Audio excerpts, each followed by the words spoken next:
once you've thought about what what is my perfect situation in terms of what going back to work looks like? Is it that I am back to work full time every day? Is it that I work from home part time? Is it that I work from home full time?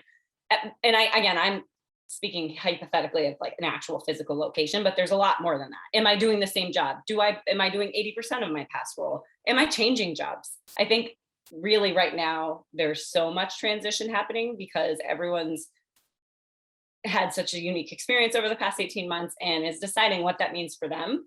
So again, when you're thinking about that though, and that next phase of what it looks like, you want to think about leading with values. Aligning with values is a core component of really what I like to focus on in all aspects of the work that I do. And what that means to me and why that's important is really because if you're leading from an authentic place of what matters to you, it's going to feel right for you. Because at the end of the day, this is your life, it's your career, it's your path, and having an understanding and even though we all sort of know, and I think naturally we tend to lead from values, but sometimes bringing awareness to some of those ideas and really harnessing them and thinking about leading with intention to those values and aligning with them and thinking about how you can commit to them in different ways. So this is more of an exercise, but and just, I don't know if this is something we can share like this screen at least later so that folks can have this. Again, it's really, you could probably Google, give me a list of values, and you'd have something like this.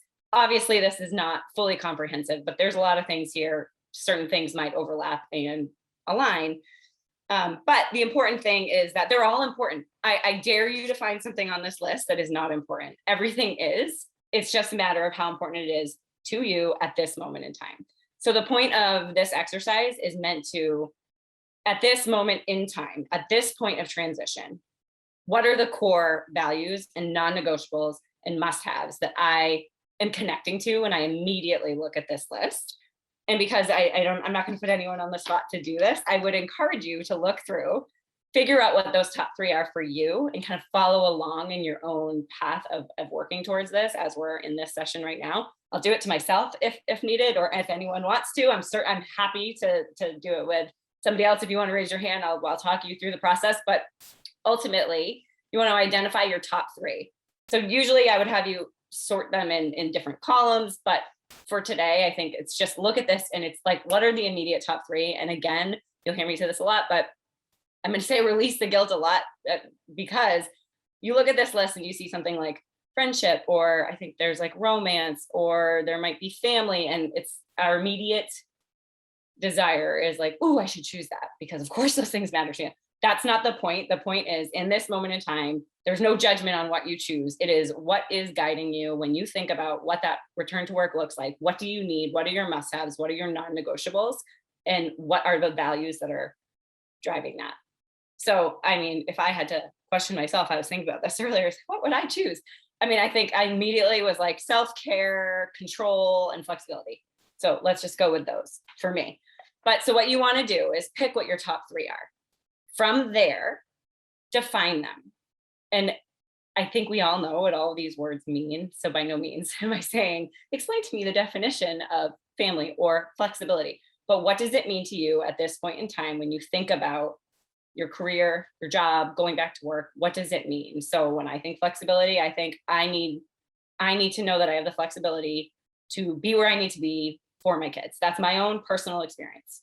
Everyone has their own things that they need to qualify. I probably should have called myself out too. I don't know if you can see behind me, I have cheetahs in the background.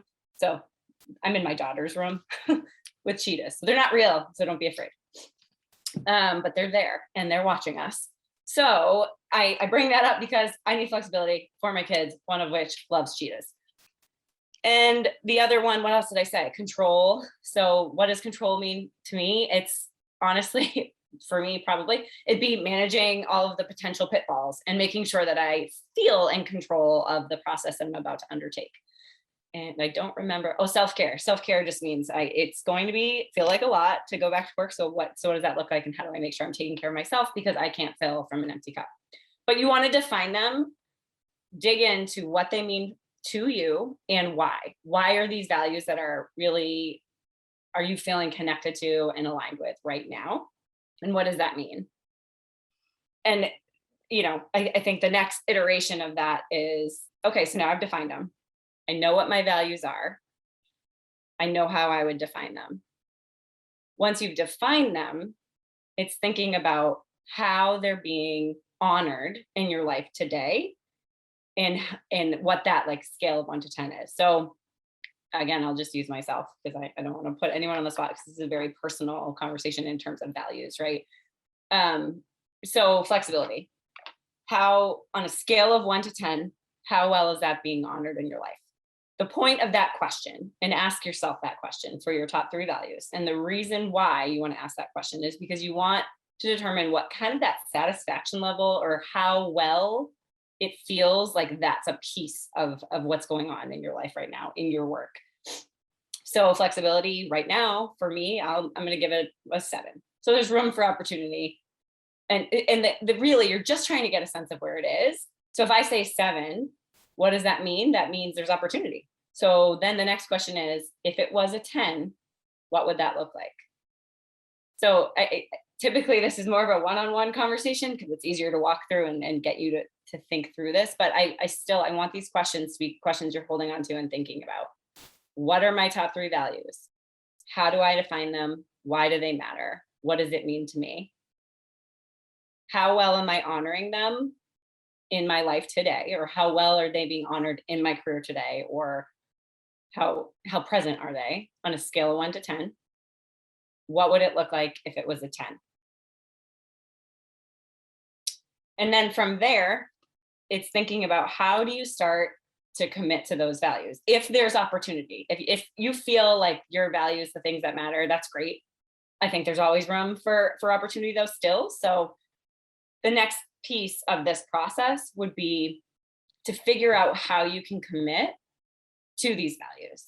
So if flexibility is something that is important to me, it's determining what that looks like, and how do I make sure that that is part of my process and going back to work. How do I ask for what I need?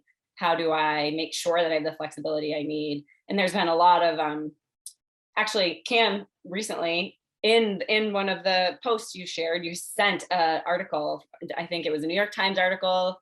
Diane Maida maybe was the art. I'm trying to think of the exact name of the article. I might have written it down.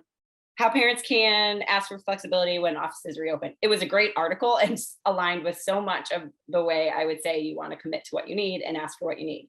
So that I'll talk about that even more, but I saw that came and it was a great share. So anyone who didn't see it, go back and look for it, or we can probably send the link. Somebody can send it from this. So you want to think about how you can commit to those values. What can you do to ensure that you're committing to the things that matter to you most? And that leads to the prioritizing and plan phase.